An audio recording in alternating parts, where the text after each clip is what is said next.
versión 2023, que es la encuesta nacional de calidad de impacto gubernamental. Y quisiera mostrarles los resultados que tuvimos en la Ciudad de México. Esta se llama prevalencia de corrupción. Significa la tasa por 100,000 habitantes de población adulta que experimentó de manera directa al menos un acto de corrupción. Del 2019 al 2023 hubo una reducción de 20,690 a 15,739. O sea, prácticamente una reducción del 40% mientras fui jefa de gobierno. La que sigue. La percepción de corrupción, por lo que usted sabe, esta es la pregunta que hace el INEGI. En la Ciudad de México las prácticas de corrupción son muy frecuentes y hubo una reducción del 96 al 88%. Por supuesto hay que seguir disminuyendo, pero hay una reducción de 8.5. Adelante. Y esta también vale la pena, la confianza en la jefatura de gobierno. Cuando llegamos al gobierno, la confianza en el gobierno de la ciudad era 14.2. Cuando salimos del gobierno fue de 45.5%.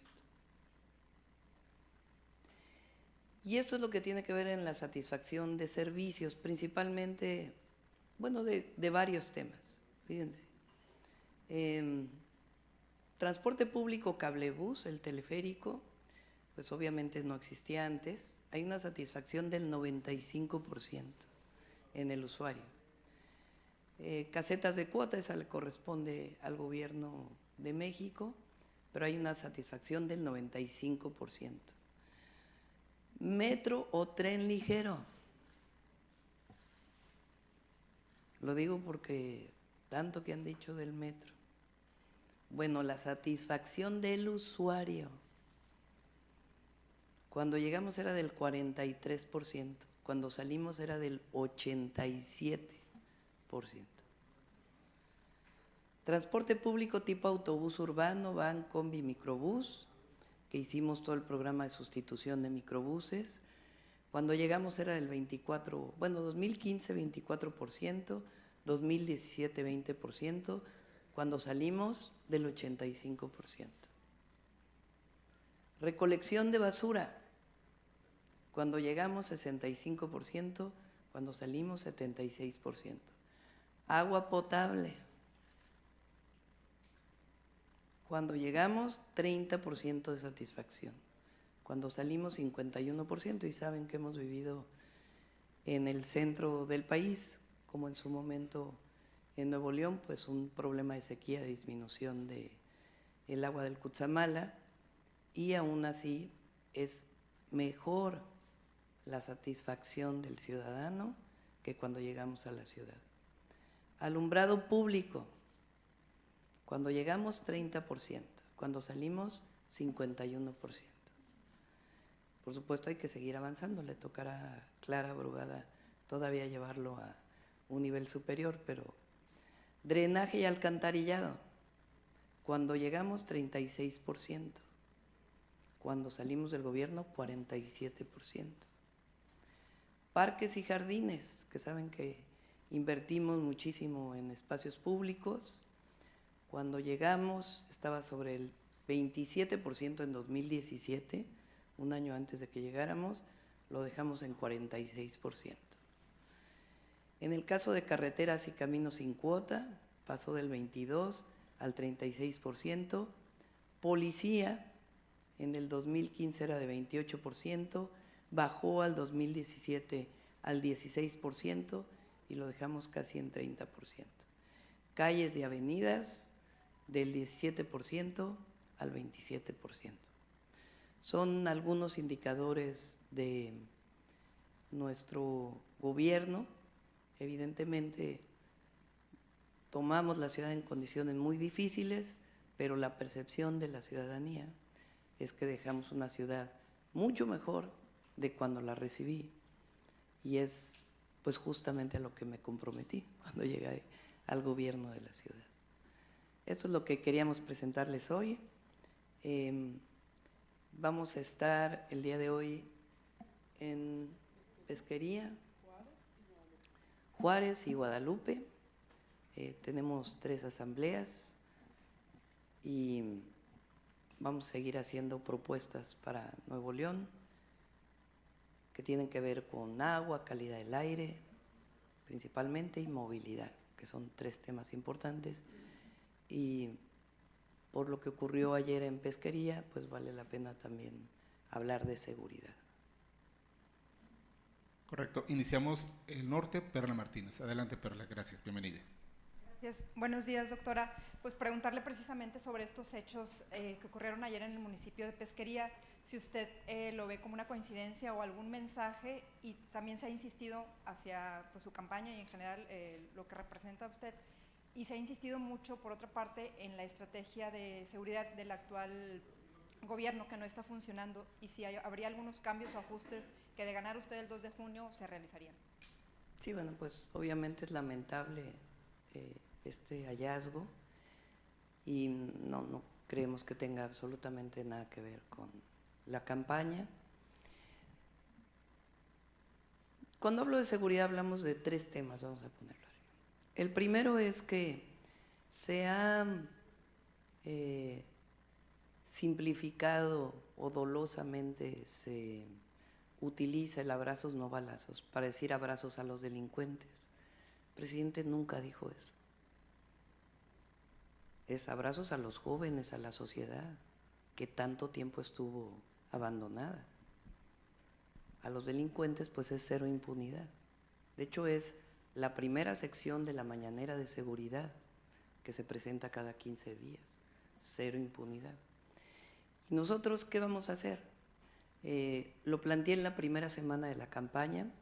Tenemos una estrategia que tiene que ver con la consolidación de la Guardia Nacional. La Guardia Nacional, además de la vigilancia, tiene que avanzar a mayor proximidad con la ciudadanía y a ser primeros respondientes, es decir, que cuando hay un delito en flagrancia puedan detener y llevarlos al Ministerio Público. Lo segundo, y también pues la vigilancia en carreteras, que es un tema que también hay que seguir atendiendo. Lo segundo tiene que ver con la coordinación. No puede haber seguridad si no hay coordinación, principalmente entre el Ejecutivo, la Fiscalía y el Poder Judicial. Y un Poder Judicial pues que opere adecuadamente, que funcione adecuadamente. ¿Por qué lo digo? Porque la detención de un delincuente, cuando no es en flagrancia, depende de una carpeta de investigación que haga el Ministerio Público con pruebas suficientes para llevárselo a un juez, para que un juez otorgue una orden de aprehensión. Entonces, no es solo el Ejecutivo, tiene que ver con la Fiscalía y con el Poder Judicial. Lo que logramos en la Ciudad de México fue una coordinación muy estrecha entre la policía y la Fiscalía, y el Poder Judicial respondía, el Poder Judicial de la Ciudad de México, el Tribunal Superior de Justicia de la ciudad. Entonces hablamos de consolidación de la Guardia, de coordinación en los gabinetes de seguridad. Lo dije desde el primer día, vamos a invitar al Fiscal General de la República a los gabinetes de seguridad. Se tienen que seguir desarrollando muy temprano en la mañana, como hasta ahora.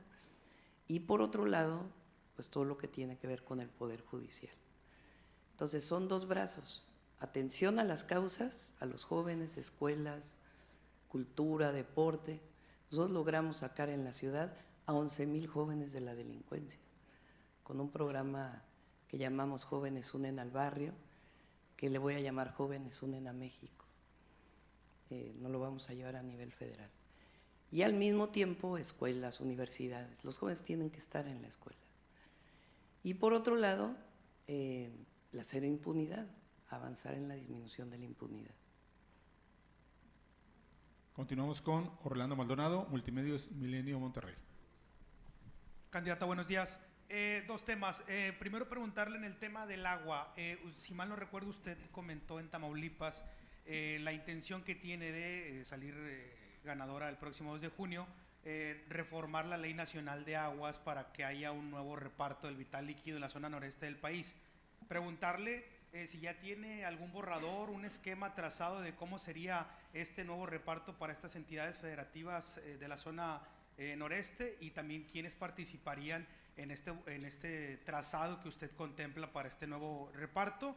Y en un segundo tema, si me permite preguntarle, en el tema de medio ambiente, de la contaminación en Nuevo León, también en su última visita usted comentó, como precandidata, comentó que más allá de la polémica de cerrar o reubicar la refinería, la intención principal de usted era actualizar el inventario de emisiones contaminantes. Incluso hicimos un trabajo periodístico en el que dimos a conocer que el inventario más actualizado que tiene Nuevo León data del 2018.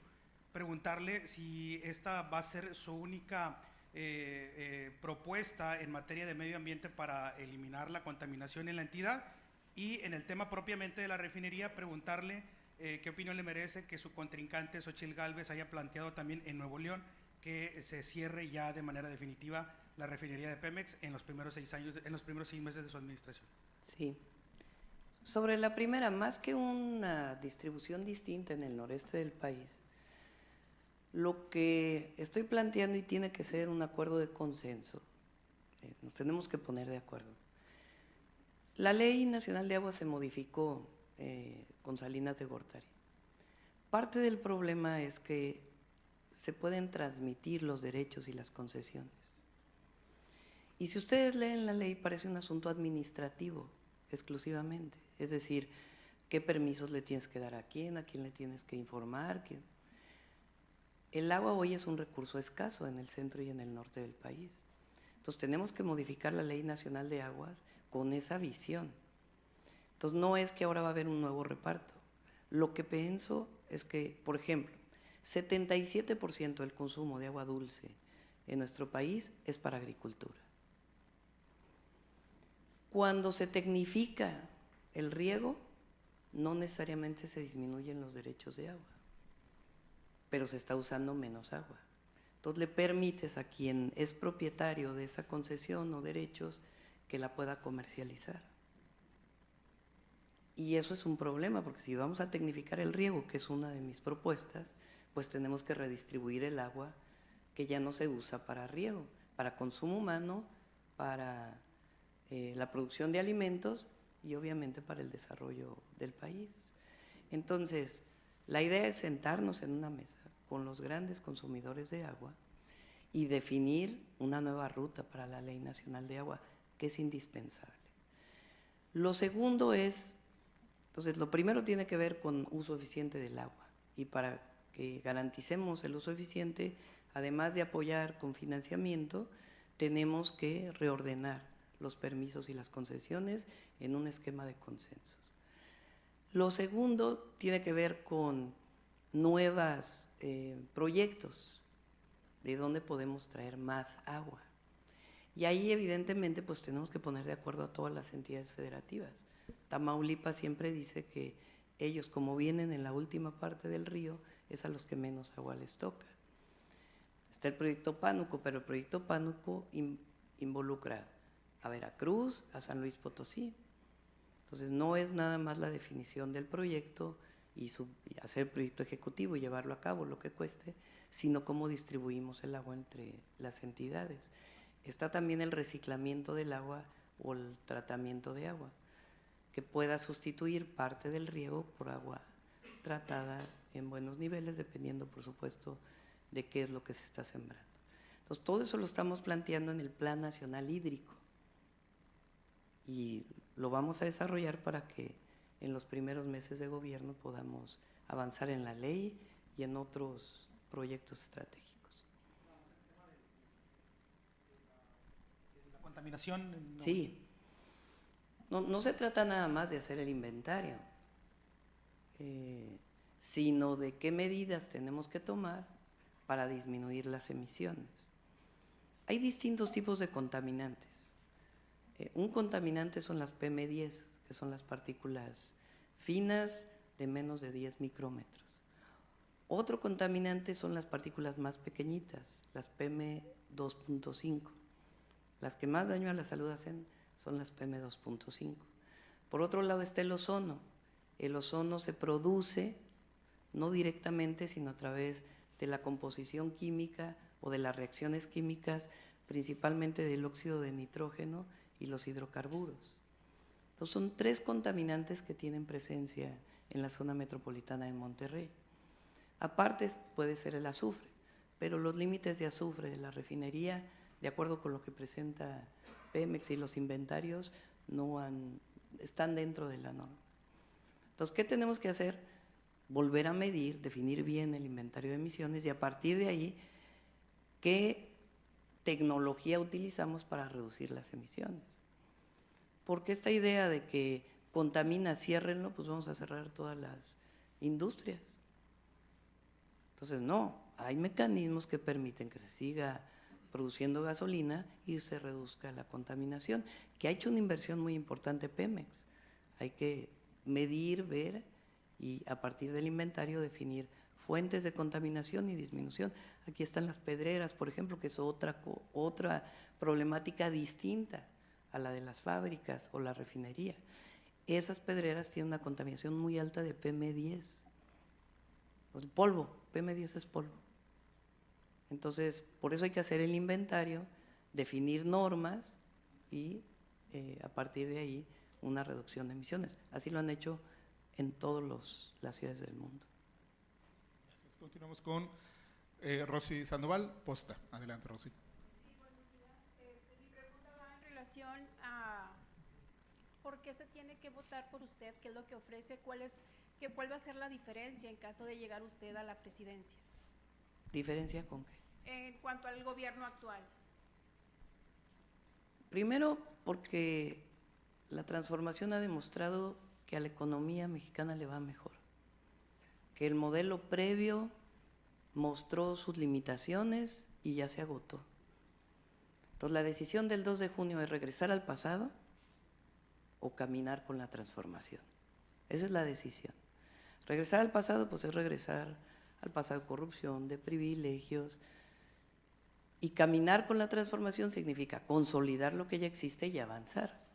Yo hice un planteamiento de 100 puntos que van desde mantener la disciplina fiscal y financiera del gobierno, no endeudar al gobierno de tal manera que afecte la economía, o endeudar al país, no digamos al gobierno, al país, y seguir manteniendo la austeridad republicana.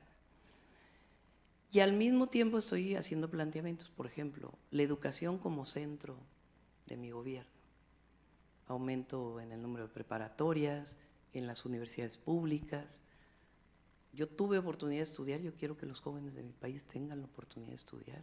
Y no es oportunidad, de hecho es un acceso, un derecho. Consolidar el sistema de salud que funcione adecuadamente en el IMSS, en el ISSSTE y en el IMSS Bienestar. El presidente va a dejar un avance, lo vamos a consolidar. Y hay propuestas, por ejemplo, que tienen que ver con una transición más rápida a las fuentes renovables de energía, manteniendo el porcentaje de producción de CFE y el porcentaje de producción de los privados. Y la otra muy interesante que vamos a presentar mañana en una reunión que tenemos con empresarios de Nuevo León, es un ejercicio que estamos haciendo de polos de desarrollo para el bienestar. ¿A qué nos referimos con esto? Cada zona tiene una vocación distinta en el país, por su clima, por las particularidades de la zona, por si tienen agua o no tienen agua. Entonces, así como el presidente definió 12 polos de desarrollo en el sureste, nosotros queremos aprovechar la inversión extranjera directa que está llegando por la relocalización, pero definida a través de corredores estratégicos para la industria automotriz, para la industria o para la agroindustria, para medicamentos y equipamiento médico. Entonces, estamos definiendo a partir de las vocaciones estos polos de desarrollo que con incentivos aprovechen el momento que está viviendo México y su relación con Estados Unidos para potenciar el desarrollo, pero al mismo tiempo el bienestar.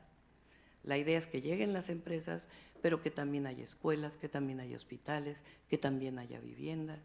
Entonces, es un proyecto muy completo de distintos temas y de futuro del país. Gracias. Continuamos con Alejandro Ramírez, ABC. ¿Qué tal, doctora? Muy buenos días. Por acá Alejandro Ramírez de ABC Noticias. Precisamente en esa materia de apoyar a los empresarios aquí en el estado de Nuevo León, hace unos días el dirigente morenista Mario Delgado dijo que había muy buenos números en base a su campaña y que no se debería de confiar.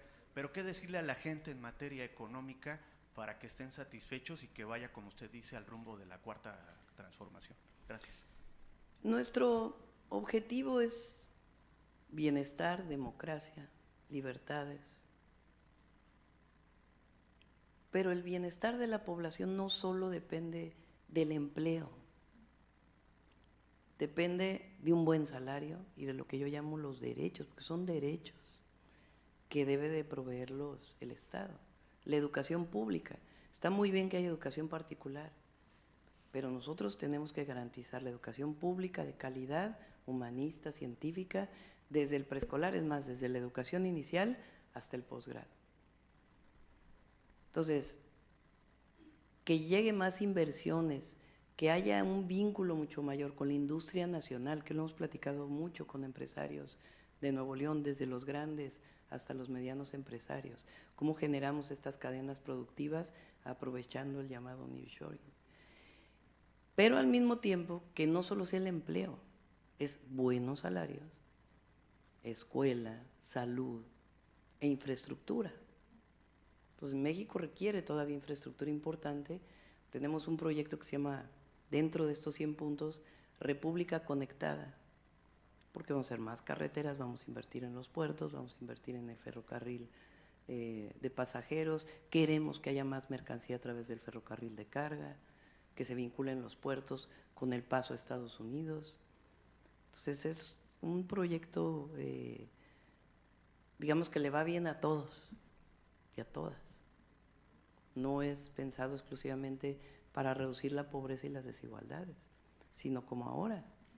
Hay reducción de pobreza, reducción de desigualdades, hay inversión y hay más bienestar. Continuamos con Alma Muñoz, La Jornada. Hola, doctora, buenos días. A propósito de lo ocurrido en Pesquerías, le quisiera preguntar qué le respondería a Xochitl Gálvez, que hoy le envía un tuit, me parece que agresivo. Ah, no lo vi. ¿La puedo leer? ¿Sí? En un par de horas, cuando llegues a Pesquería Nuevo León, te encontrarás con la realidad del segundo piso que ofreces, al menos 10 cuerpos calcinados. Deja de mentir con eso de que México está mejor que nunca y enfrenta las consecuencias de abrazar a los criminales. Espero al menos ofrezcas condolencias a las familias. Sí. No voy a entrar en discusión con ella. Pero es doloso decir que el presidente dice abrazos a los criminales. ¿Cuándo ha dicho eso? Pero además yo tengo resultados. De los 3 que competimos en la contienda, soy la única que tiene resultados en seguridad. O sea, a mí no me dicen solo cómo le vas a hacer. ¿Qué hice ya? Yo reduje en 50% los homicidios dolosos en la Ciudad de México en 4 años. En el 2022 hubo el menor número de homicidios en la ciudad desde 1989. Reduje en 60% los delitos de alto impacto, en 70% el robo de vehículo con violencia, por decir algunos de los resultados. Entonces, ¿qué ofrecemos nosotros? Atención a las causas, y lo vamos a seguir diciendo, porque lo que hizo los gobiernos del PRIAN en el pasado fue quitarle cualquier derecho a los jóvenes. Los jóvenes tienen que estar en la escuela, tienen que estar trabajando, tienen que hacer deporte, tienen que tener acceso a la cultura, a los espacios públicos. No solamente les dijeron ninis, sino rechazados. Esa fue su respuesta a los jóvenes. Nosotros no, nosotros vamos por justicia en todos los niveles, porque no es mano dura, no es esta cosa de que yo soy valiente, no, es justicia, justicia social y un sistema de justicia que reduzca la impunidad en el país. El presidente presentó recientemente, disminuyeron en 22% los homicidios en México. Que hay que avanzar más rápido, hay que avanzar más rápido y eso nos va a tocar a nosotros. Gracias. Y Por el otro lado, quisiera su opinión a propósito esto de los adeudos que tiene Salinas Pliego para el fisco y que han generado ahora una confrontación. Entonces, mañana se reúne con empresarios. ¿Cuál es el mensaje? Hay que pagar impuestos. Los ciudadanos pagamos impuestos, los empresarios ahora pagan más impuestos. Nos corresponde a todos pagar impuestos y tener la certeza de que el recurso de los impuestos se está utilizando adecuadamente, con transparencia y sin corrupción, pero hay que pagar impuestos. Continuamos con Carlos Domínguez, Nación 14. Buenos días, doctora. Aquí en Nuevo León han ocurrido casos muy graves y mediáticos de desapariciones de mujeres jóvenes, violaciones a sus derechos humanos e incluso feminicidios, muchos de los cuales aún siguen en la impunidad. Un mensaje a las mujeres de esta entidad, a las familias de las víctimas de estos delitos que aún esperan justicia, y qué propondría para que esto se termine tanto en Nuevo León como en todo México. Gracias. Sí, primero siempre a las víctimas, a los familiares de las víctimas, nuestra solidaridad, nuestro apoyo y todo lo que podamos estar cerca y apoyar. ¿Qué hicimos en la ciudad y qué estoy proponiendo para el país? Primero, voy a hacer una propuesta al Congreso para elevar a rango constitucional la igualdad sustantiva de las mujeres, porque hoy está igualdad entre hombres y mujeres, no es lo mismo. Y al mismo tiempo, el derecho a las mujeres a vivir sin violencia, eso tiene que quedar establecido. Parece nada más un asunto de nombre o de… no, es que es un problema, y de ahí se derivan una serie de leyes. ¿Qué hicimos en la ciudad? Por ejemplo, en la Fiscalía se hizo una Fiscalía especial para atender feminicidios, con una forma de investigación particular para los feminicidios. En México, lamentablemente, además de que existen feminicidios, el 90% de los feminicidios está asociado a una persona que conoce a la mujer, pareja, expareja. Entonces nosotros tenemos que prevenir desde el momento, porque el feminicidio es la última etapa de una cadena de violencias. Entonces tenemos que prevenir desde el primer momento y que las mujeres sepan que si están siendo violentadas, tengan un lugar en donde se les atienda. Entonces, por eso estamos planteando este número que yo hice en la ciudad vinculado al 911 para atención exclusiva de las mujeres, desde el primer momento hasta las emergencias. Segundo, una serie de leyes. Por ejemplo, el agresor sale de casa. Normalmente se dice, la mujer es violentada en el hogar, hay que sacar a la mujer con los hijos y llevarla a un refugio, a esconderla. ¿Pero por qué se tiene que esconder la mujer si el agresor es la pareja? No, la mujer se tiene que quedar en su casa. En la ciudad hicimos una ley que está incluso encima de la propiedad, si la propiedad de la casa es de el delincuente, porque si agrede a una mujer es un delincuente. Entonces vamos a llevar a nivel nacional esa ley. Y la otra, queremos que todas las fiscalías tengan la Fiscalía de Feminicidios que tiene la ciudad. ¿Qué se logró con ello? No solamente reducir en 30% los feminicidios, sino un modelo de investigación que llevó prácticamente a la cero impunidad. Porque de inmediato la investigación permite saber con familiares, con amigos, qué nivel de violencia sufría la víctima, para poder de alguna manera en la carpeta vincular de inmediato si venía sufriendo una serie de víctimas, una serie de agresiones, aun cuando no lo hubiera denunciado. Entonces, en la ciudad el año pasado se detuvieron más feminicidas que los feminicidios que hubo, es decir, los de ese año y los de años anteriores. Entonces, nosotros tenemos que tener como objetivo erradicar la violencia contra las mujeres, y hay una serie de acciones que vamos a tomar. Okay, y en otro tema, y perdón que insista, usted ha dicho como principal eslogan de su campaña que construirá el segundo piso de la Cuarta Transformación. Preguntarle si luego de la polémica desatada en días pasados, porque un grupo empresarial se niega a cumplir con sus contribuciones fiscales, ¿continuará usted con la política de cero condonaciones de impuestos pese a las resistencias que puedan poner grandes contribuyentes? Es que casi no hay resistencias ya. Los empresarios están pagando sus impuestos. Hay algunos casos en particular. Y sí, no debe haber condonaciones de impuestos. Se tiene que pagar lo que se tiene que pagar. En México y en todo el mundo así debe ser, así es. Y por otro lado, mi eslogan es honestidad, resultados y amor al pueblo. Lo que pasa es que yo hablo del segundo piso porque en una ocasión, y lo cuento, cuando el presidente fue jefe de gobierno en la ciudad, yo fui secretaria de Medio Ambiente, y un día me llamó a decirme, ayúdeme a construir el segundo piso del periférico. Y cuando recibí el bastón de mando, me recordé de aquel momento y dije, pues ahora nos toca, pues siempre digo, nos toca a todos y a todas, construir el segundo piso de la transformación. Gracias, doctora. Continuamos con Salvador Corona, El Universal. Doctora, hace unos momentos comentó que este hecho relacionado con pesquería no tenía nada que ver con la campaña. Sin embargo, preguntarle si hay alguna o ha recibido alguna amenaza durante este periodo de que ha empezado el proceso electoral relacionado para que detenga o cese pues, sus recorridos en el país. No, ninguno. Ok, preguntarle también en este tema relacionado con los recursos pues, que tendría que administrar una vez en la presidencia, ¿cómo sería la política de austeridad que implementaría? ¿Cómo se lograría adelgazar un poco más el gobierno en cuestión de pues, grandes camionetas que usted ha comentado en los mítines? ¿Cómo se podría lograr? Hay áreas del gobierno donde todavía puede haber austeridad. Hay otras donde ya no, pero hay áreas del gobierno que tenemos detectadas donde todavía puede haber austeridad.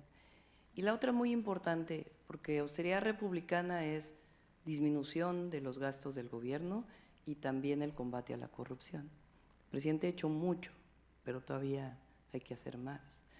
Y ahí estamos trabajando en un modelo de fiscalización que nos permita detectar casos de corrupción y atenderlos en todos los niveles, desde los municipios hasta el gobierno federal. ¿Tiene alguna estimación que se podría lograr con reducir más o aplicar más la austeridad?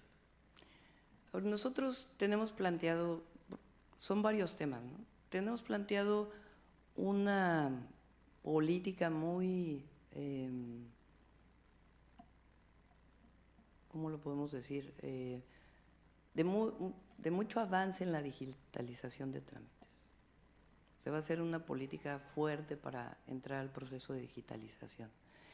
Nosotros pensamos que si el SAT tiene todavía mayor digitalización, puede haber más contribuciones, sin necesidad de aumentar impuestos, sino pagos a tiempo de los impuestos desde el ciudadano hasta una persona moral. Y así en otras áreas. Entonces, un proceso de digitalización muy importante. Segundo, pues todavía algunos temas de corrupción que quedan en algunos lugares. Y tercero, políticas de austeridad en ciertas áreas del gobierno. Okay, gracias. Continuamos con Denny Leiva, MBS Monterrey. Doctora, buenos días. Preguntarle primero en un tema, ayer el TRIFE pues salvó al PAN aquí en Nuevo León con respecto a la alianza, preguntarle su opinión con respecto, pues dado que han sido muy vocales en contra de las decisiones de este tribunal. Y segunda pregunta, ¿qué les puede decir, doctora, a la gente de pesquería, más a la gente que va a ir a su meeting? ¿Cómo convencerlos de continuar con esta estrategia de seguridad cuando a metros de ellos pues aventaron estos 10 cuerpos? ¿Qué les puede decir a estas personas, doctora? A ver, le voy a pedir aquí a Waldo o a Judith que hablen sobre la coalición. Gracias. Respecto al tema de la coalición, pues de nueva cuenta, me quedó un poquito grande aquí, donde quiera me paro estorbo, pero bueno, respecto al tema de la coalición, pues de nueva cuenta el Poder Judicial, en este caso que tiene que ver con los temas electorales, pues saca una resolución de la manga. Los términos legales en este país son fatales, los términos legales en este país se tienen que cumplir, y cuando un tribunal valida un documento apócrifo que fue presentado y da un tiempo adicional, simple y sencillamente lo que hace es generar inequidad en una contienda. Y seguimos con esta discusión profunda en la cual los ciudadanos de a pie no tienen acceso a la justicia y sí algunos intereses populares, en el caso de la materia electoral, simple y sencillamente validan un acto que era totalmente ilegal. estamos Sí, lo comenté es lo que he estado comentando desde que llegamos. Nosotros vamos a profundizar, a ampliar lo que tiene que ver con la disminución de los delitos. Y para ello son dos temas. Uno es la atención a las causas, sigue siendo fundamental. Y el otro, avanzar en la cero impunidad. Y eso no solo depende del Ejecutivo, depende también de las fiscalías, del Poder Judicial, y tiene que haber coordinación para que se logre. Cerramos con Arturo Cerda, Latinos. Adelante, Arturo. Gracias, buenos días, doctora. Varias cosas. Primero, ¿qué le puede responder a Ceci Flores, que ayer le invita a que la acompañe en alguna de estas búsquedas de cadáveres, después de que pues se inconformó con el comentario que usted hizo el martes respecto de su intención de hablar con el presidente, que la recibiera para recibir lo que ella llama la pala de mando? Segundo, ¿cómo nos puede explicar este crecimiento en la adjudicación de contratos a la empresa de los cartonistas en su administración y que pues pareciera haberse derivado en un mecanismo de propaganda a su favor, y que ayer Xóchitl Gálvez lo calificó que además esto ha servido para que se vayan en contra de ella y se replique ese trabajo en otros medios que asegura son financiados por el gobierno federal? ¿Qué comentario tiene sobre la defensa, el respaldarazo que le dio Ken Salazar a la Suprema Corte de Justicia de la Nación, que lo calificó como uno de los bastiones de la democracia en el país, contrario a lo que sostiene el presidente de la República y también usted? Y por último, si bien ya habló de este asunto de pesquería y defiende los avances en su administración respecto a bajar los delitos de alto impacto, creo que no se compara lo que pasa en la Ciudad de México con este tipo de acciones tan violentas. Incluso también en esta semana lo vimos en Michoacán, el ataque contra una comisaria que fue decapitada junto con sus escoltas y también sus cuerpos calcinados. ¿Cómo entonces se puede trasladar esta experiencia de la capital al resto del país con estos niveles de violencia? Gracias. Sí, sobre el tema de los familiares de los desaparecidos, y ahí yo desde que lo comenté dije, hay que recibirlos, hay que atenderlos y hay que platicar con ellos. Y al mismo tiempo también dije en su momento que hay una parte que es política y otra parte de atención a las víctimas. En mi gobierno en la Ciudad de México, a colectivos de desaparecidos los recibí, hubo un tiempo que eran cada 15 días. En algunos casos se pudieron resolver algunos temas y en otros no. Entonces no tiene por qué haber ahí contradicción. En Chihuahua estuvimos con colectivos de personas desaparecidas, entonces no hay tal conflicto en ese sentido. Segundo, ya se aclaró el tema por parte del gobierno de la ciudad de estas supuestas adjudicaciones o sea, lo que es increíble, nosotros bajamos el gasto en publicidad a más de la mitad, a todos, más lo que se daba por debajo de la mesa en el periodo de Mancera. Entonces estamos hablando de otra cosa, es una relación franca, abierta, transparente con los medios de comunicación y también el apoyo que puedan recibir para poder difundir cuestiones de la ciudad, que en otros gobiernos también se hace. Entonces no hay nada ahí que esconder. Yo creo que nos corresponde a los mexicanos y a las mexicanas decidir sobre la Suprema Corte, sobre la política nacional. Entonces agradecemos las opiniones del embajador, pero creo que le corresponde al pueblo de México. Me llevo muy bien con el embajador, nos vamos a seguir llevando bien, pero en particular en este caso yo creo que es el pueblo de México quien decide. Lo he dicho, por ejemplo, respecto a las elecciones en Estados Unidos. Va a ser el pueblo de Estados Unidos quien decida quién va a ser su presidente, si el presidente Biden o el presidente Trump, y nos vamos a coordinar con cualquiera de los dos. Y lo digo en plan de amistad, no de confrontación, ni mucho menos. En la ciudad, parte del problema de por qué no se atendía la seguridad, primero es que se negaba que había crimen organizado en la ciudad, abiertamente. Podría ser una forma de comunicación, pero en los hechos no se actuaba. Segundo, una corrupción que llegó a niveles que ustedes lo pueden ver ahí. Entonces ahora, y además hay que recordar, porque hay que recordarlo siempre, ¿quién declaró la guerra contra el narco que desató la situación que apenas estamos pudiendo disminuir? Fue Calderón. Los asesores de Calderón están en el frente. Bueno, quien trabajó cercano a García Luna está en el frente.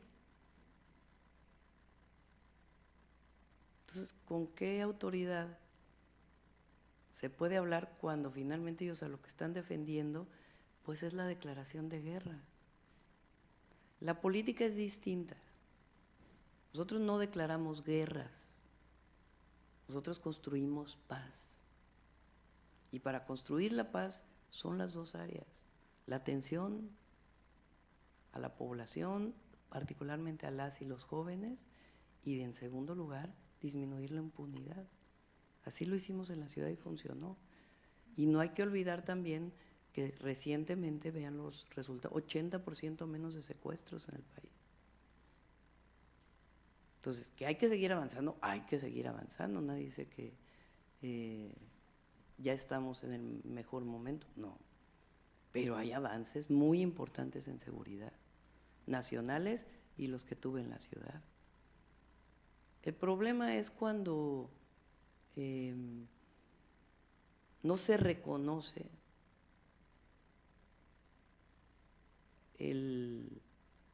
la gravedad de la guerra contra el narco y lo que provocó.